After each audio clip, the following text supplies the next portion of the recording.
Sobrang lakas na alon ang kalaban ng mga barko at pasahero sa Central Visayas dahil sa bagyong Ferdy at Habagat.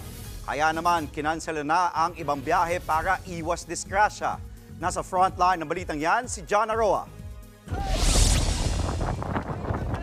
Kinailangan ng akayin ng pasaherong yan habang pababa ng barko sa Angasel Port sa Lapu-Lapu City kahapon. Isa lang siya sa mga pasaherong hilong-hilo sa biyahe dahil sa maalon na karagatan sa gitna ng masamang panahon. Ang iba sa mga pasahero nitong weekend pa dapat babiyahe. Pero sa lala ng lagay ng dagat, dala ng bagyong Ferdy at Habagat, ipinagpaliban muna ng pamunuan ng ibang biyahe. Kahapon wala mong kabiyahe, kibawal kayo. Magkahapon ra. Magkahapon ko biyahe. Karon, biyahe na sa pero selected kararandag. So far, okay naman po. Malaki lang yun po yung alon. So kahapon yung pinakamalaki talaga. Kaya walang bumabiyahe kahapon kasi mas malaki alon. Ganun, nagpag-iwang Mas maayos naman na ang biyahe kumpara nung weekend.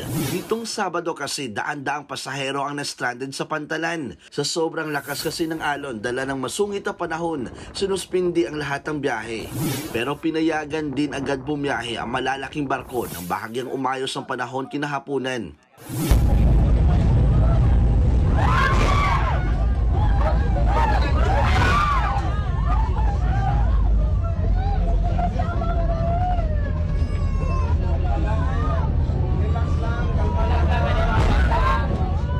Napasigaw naman ang mga pasahero habang humahampas ang malalaking alon sa gilid ng barkong ito nitong linggo. Babiyahe dapat ito patong Dumaguete pero napilitan itong bumalik sa Bohol dahil sa lakas ng hampas ng alon. Para maiwasan ito, kinansila ng ilang barko sa Pier 1 sa Cebu City ang kanilang mga biyahe kahapon. Pero may mga dumarating pa rin ng mga pasahero sa Pantalan sa kabila ng masamang panahon dahil may ibang barko pa namang kinakayang pumalaot. Sa huling tala ng Coast Guard Central Visayas kahapon ng hapon, nasa 52 pasahero na lang ang stranded sa mga Pantalan sa rehiyon. Higit 400 motorbangka naman ang hindi pinapayagang pumalaot.